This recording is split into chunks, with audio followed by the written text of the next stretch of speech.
450 departing eastbound to the port at 500 feet, Cape.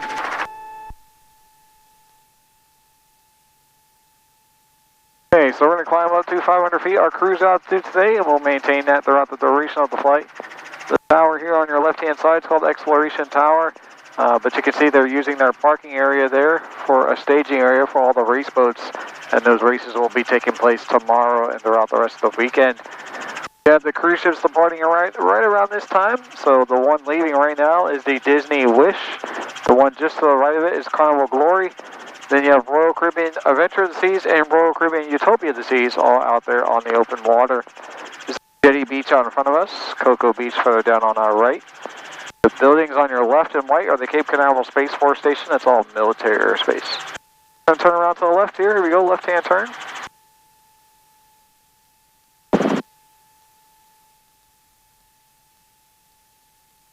Okay, now that we're turning around, we're going to go all the way back to the port westbound, just the way we came.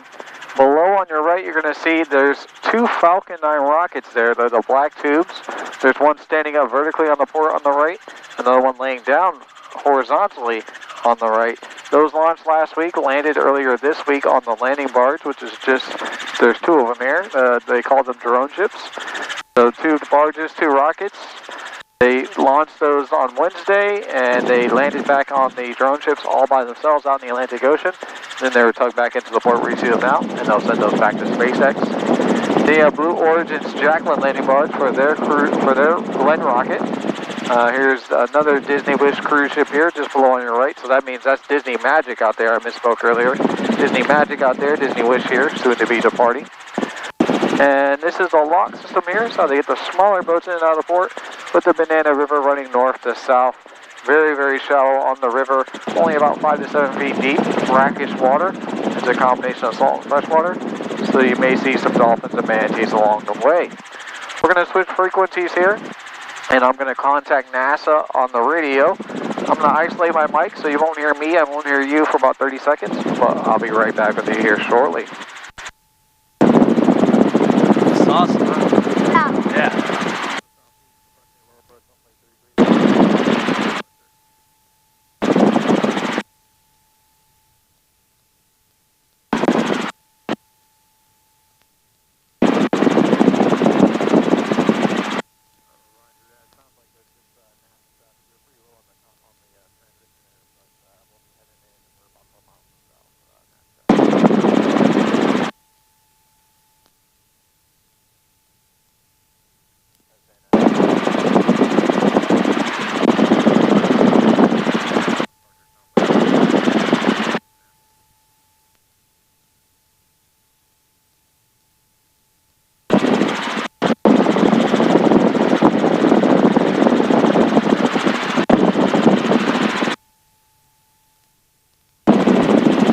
Alright guys, so we have our clearance there. It sounds like the NASA tower is actually closed at the moment, so we'll continue to head on northbound. We'll just make all of our calls as if we're talking to anyone in the area so that they can hear us. There's actually another airplane there now that's doing some flights, but they're departing by the time we'll get there. This is Cars Park here on your left-hand side. Great spot for seeing those rocket launches from the towered structures. You get pretty much an unobstructed view, and it's I think it's only $5 to park there, and you can stay for the day. Now these towers, as I mentioned earlier, they're all launch pads. So the two towers with the white tips that are flashing on your right, that's launch pad 36, the primary launch pad for Blue Origin. Departing the pad in the northwest, Alright, so that's that. Be advised, there's moderate bird activity about 100 feet. Bird activity 100 feet, thanks for that. Have a good one. Mass traffic. You too, brother. That's that Cherokee. He's heading on out, and we'll be going into his place here in a few moments. But in the meantime, this little set of buildings here on your right is a laser testing facility. They test out some military-grade lasers there. You can see the long strip behind their buildings there. That's where they do those operations. And that's a pretty sophisticated site. They actually have the authority to close all of this airspace when they are operational, so high-level testing going on there. And we have the IBF base on your right. That's NASA's pretty much their core of their buildings there. That's where most of their employees work. That's where their medical personnel and management facilities are. And then just off the nose of the aircraft, we have Blue Origin, our next destination, and that is Jeff Bezos' Space Facility, and that's where they prepared the Glenn rocket back when it was launched on January off of pad 36, back there on your right hand side. So we'll fly right over the top of the Blue Origin complex.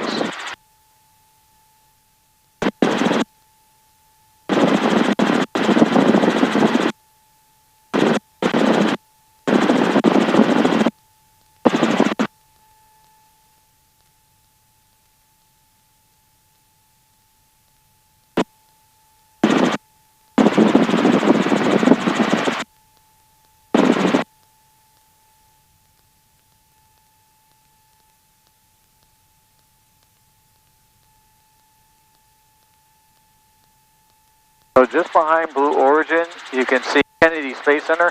That's the set of buildings behind it. That big orange and white structure there, that is a mock-up of the shuttle Atlantis. Now that is just the model of it. The actual shuttle itself is inside the building on the right, so you can actually walk through the shuttle and see the cabin. It's a pretty cool sight. What you're seeing there in orange is the fuel pod, and then the two rocket boosters on the left and right hand sides there. As you can see, Blue Origin has quite a lot of infrastructure, and they're building more as we speak. Hopefully they will ramp up their operational footprint here in Cape Canaveral as well. They did just secure a contract with Amazon to send up their new satellite-based internet system, which is going to be direct competition to the SpaceX Starlink satellite-based internet system. So the rockets on the left-hand side of Kennedy Space Center there, guys. That is the Rocket Garden. That's a really good spot to see all the old school rockets from back in the day. The most iconic of them being the all-white rocket laying down horizontally, the Saturn V. And then you have the tall one, the blue and white one, which is Delta IV from ULA. And right now we're over one of the larger solar farms in the area. This one was put in a few years back between NASA and Florida Power. Unfortunately, it is no longer activated. You can see it's pretty overgrown on the right-hand side, and they have some hurricane damage to some of the panels from last year. Hopefully they will bring that back online in the near future. And then just on your right-hand side, you have SpaceX Elon Musk facility. Not as much infrastructure as Blue Origin, but they have a huge operational footprint here. They launch about 2 to 3 rockets per week. We saw 2 of them back in the port, and those are the Falcon 9s, the first stage of the rocket booster, the reusable part. So they'll bring them right back up here and set them up for another rocket launch in the near future. And then last but not least, the most iconic of the buildings here, the NASA Vehicle Assembly Building, just up ahead on your right-hand side, and that is where NASA used to build the shuttle back in the day. It's now where they're building rocket technology like the Artemis II, and they currently use launch pads 39A, which is to the right of the building, and 39B, which is just to the left of the building. Launch pad 40, where those Falcon 9s departed from earlier in the week, is just off my right shoulder. It's the black tower with the 4 lightning rod towers around it. One more quick radio call here. NASA traffic, helicopter helicopter 32450, we're approximately 3 nautical miles to the south, inbound low approach runway 33, followed by a westbound departure for Titusville. NASA traffic. There's NASA Security's firing range just below on your left-hand side. And then our next destination is going to be the shuttle landing facility, which is the 3-mile runway that the shuttle used to land on back in the day. Now, the reason why they gave them 3 miles of runway, the engineers that is, they gave the pilots 3 miles of runway, or the astronauts I should say, is because when they came back in the atmosphere in the shuttle, they were doing so without an engine. So they were dead stick flying or gliding. That pretty much left them with one shot to make that landing. And they would land anywhere from 150 to 210 knots.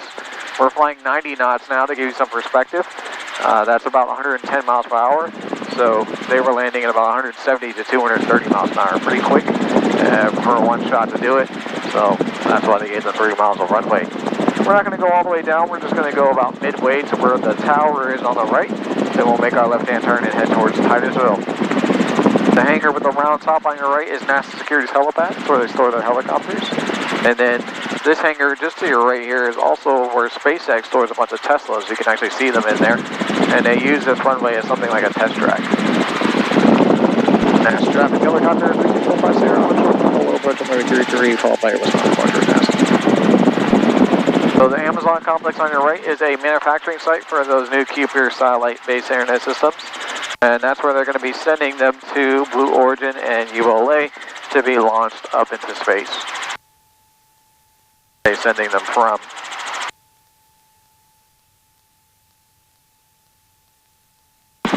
So here's the tower here on our right. This will be our transition point. We're going to make a left-hand turn and make our way towards Titusville. So here we go, turn to the left. And that's traffic 32450 departing westbound for Titusville, Mass.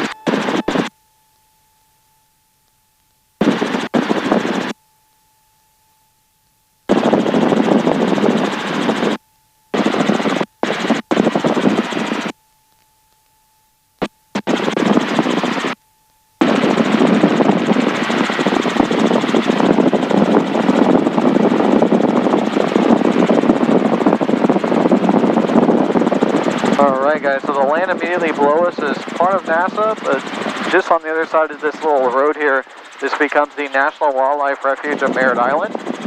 So you can actually come out here and explore this area. Just coming up that little white road, it kind of divides the two land masses. So that's all public land there. Once you get on the National Wildlife Refuge, you can go on the water, you can hike the trail, you can be up and down the what they call beaches. It's a pretty cool spot to kind of be one with nature and see the marine and wildlife in the areas. Their visitor center is just on the other side of the bridge up ahead on the right by at your 1 o'clock. You just go over that bridge and the visitor center is there to get your passes.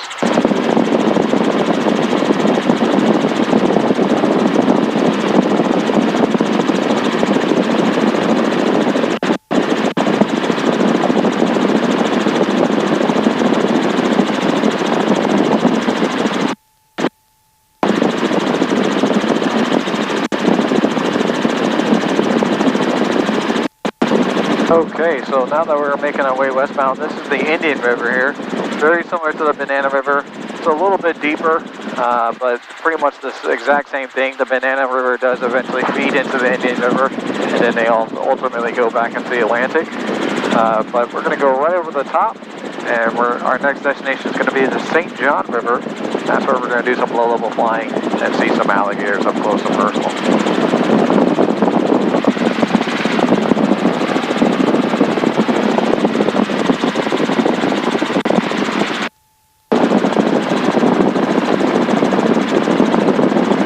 As we make our way across, we're going to split two airports here. On the left we have Space Coast Regional, which does a lot of training for fixed wing and helicopters.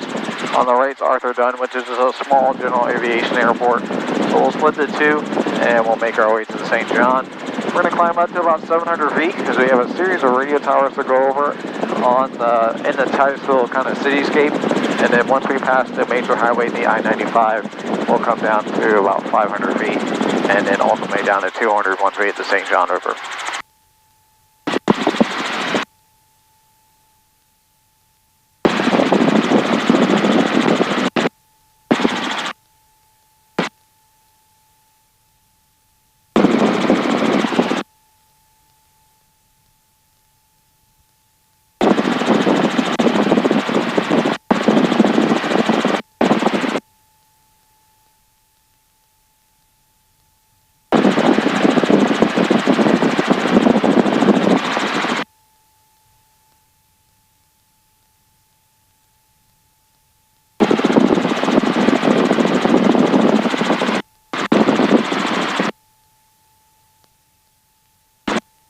Alright, so really good visibility today. I understand that you guys were kind of near downtown Orlando and Disney and the theme parks. You can actually see the skyline of Orlando all the way out there in the distance, just at about your 1 o'clock. Oh wow.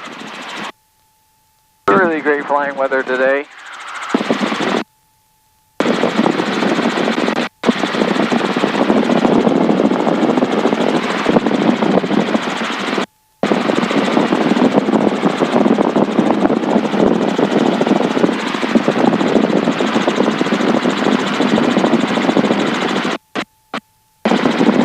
Okay, so now we're right over Titusville.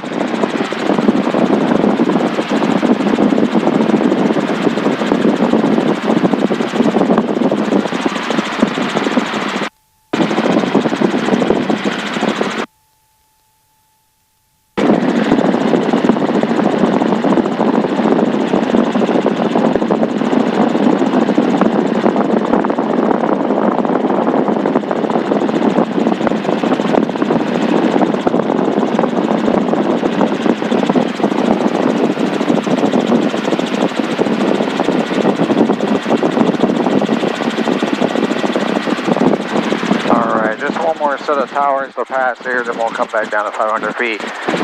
Pretty clear airspace here. We have a few fixed wing planes over there, but they're we're way out the distance, so they're no factor. Nothing going on the left-hand side, so we're looking good. Once we get to 95, we'll come on down. I'll make another radio call, and we'll check out some alligators and some cows in the area. Hi. What?